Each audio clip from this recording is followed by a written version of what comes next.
Welcome to the fourth and final video in my Gifts of Christmas series. And I'm really excited about this one. When I was originally reading through this story, I did a little bit of research, and where I'm going to focus here is after Jesus is born and the angels come to the shepherds in the field and are letting them know what happened. And then the shepherds go. And so there's kind of two gifts in this part of the story, of the Christmas story, that I want to focus on. And the first one is that I want to have the faith of a shepherd. I want to hear that good news and just know that it is true and follow it. Follow it wherever it takes me. And without proof, they went to the manger to see the baby that they had heard about, and that the prophecies were true, and they just went when they heard the good news. And so I just want to go when I hear the good news. I just want to follow God. I just want to hear the good news of Christmas and follow with my whole heart all year long. So that's the first thing. I want to have the faith of a shepherd on that first Christmas when Jesus was born. The second thing, and this is what I found was really, really interesting. At the time of Jesus's birth, shepherds shared the same social circle and the same social status, social status as dung sweepers and tax collectors. And they were one of the first people to hear the message, and God placed Jesus in a place where shepherds would be able to hear that message first. So I think in the last video I talked about how Jesus was born in a manger and how his beginnings were humble, and we shouldn't be allow our circumstances to define us. I think we should also realize that God places us where we are with a great purpose. So God placed Jesus in the manger, surrounded by animals, surrounded by fields, so that shepherds could be the first ones to hear the message. So I think that's really, really interesting. Shepherds were not glamorous people. They did not have glamorous careers. And in society, like I said, they were the same on the level as the dung sweepers and the tax collectors. But again, God's painting this amazing picture for us.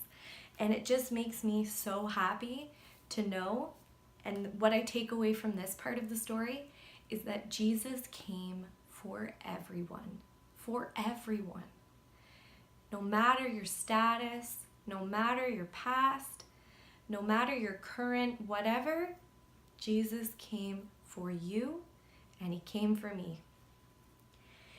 And for a very long time, I have known God my whole life, and there were many, many years where I allowed my sin and my mistakes to keep me from God. When I would have a really bad mess up, and I would know that I made a mistake, I would stay away from God.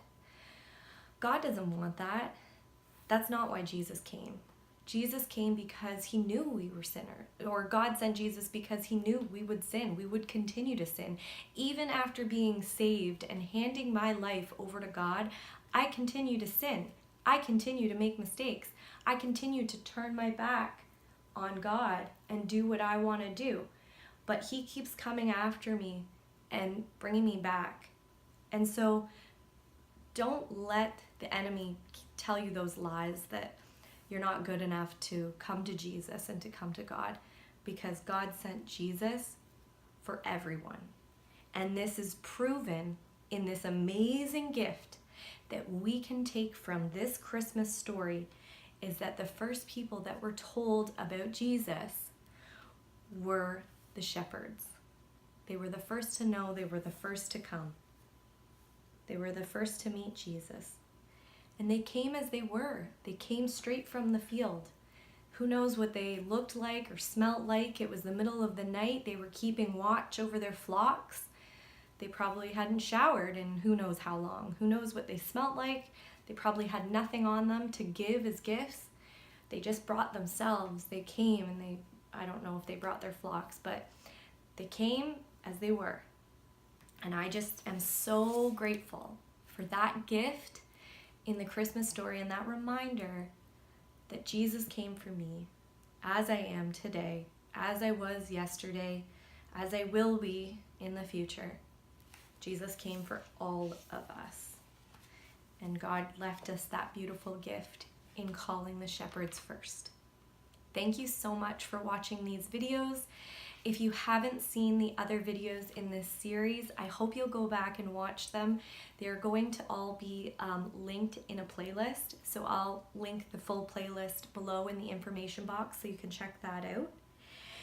And Merry Christmas. I hope that these stories and these gifts that I've pulled from the Christmas story just help to lighten your Christmas and bring joy to your Christmas and help you to keep that Christmas, that true Christmas spirit all year long. Merry Christmas. I love you, and thank you for being here with me.